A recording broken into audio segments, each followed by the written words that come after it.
দুলাভাইয়ের বাড়িতে ঈদের দাওয়াত খেতে এসে জমি সংক্রান্ত বিরোধের জেরে হামলায় প্রাণ হারালেন শ্যালক। ঘটনাটি ঘটেছে নীলফামারীর কিশোরগঞ্জ উপজেলার মাগুরা ইউনিয়নের দোলাপাড়া গ্রামে। নিহত রেজাউল করিমের বয়স ৪০ বছর।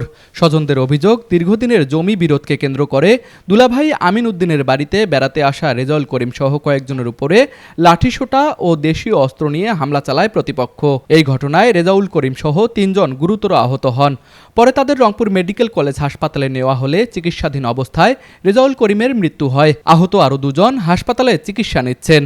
আর আমার জ্যাঠাতো ভাই রেজাউল করিম, উনি বর্তমান ওনার মাথায় একটা কোপ দিয়েছিল, উনি অনেক আহত ছিল। উনি গতকালকে মেডিকেলে ভর্তি হয়েছে, আজকে উনি মারা গেছে। 2টার দিকে মারা গেছে উনি। ওখানে দাওয়াত খাইতে ওরা হঠাৎ আসিয়ে ছুরি ছোটায়, লাঠি ছোটায়, ছুরি মুড়ি বললাম কাপড় নিয়ে আসিয়ে মারধর করে, ছোটাছুটি করে।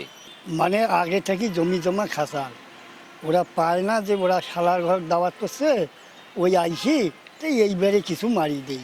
নিহতের স্বজনরা ঘটনার বিচার দাবি করেছেন। এদিকে পুলিশ জানিয়েছে অভিযুক্তদের গ্রেপ্তারে অভিযান চালাচ্ছে তারা। আমাদের কিশোরগঞ্জ থানায় একটি মামলা রুজু হয়েছে, হত্যা মামলা।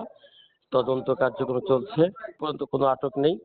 তাহলে আমার একটু সময় দেওয়া লাগবে, আগে আমার ইন্সপেকশন চলতেছে, তো সিনিয়র স্যার আছে, আমি এখানে আছি। তুষার আচার্য, ডেস্ক রিপোর্ট, RCTV।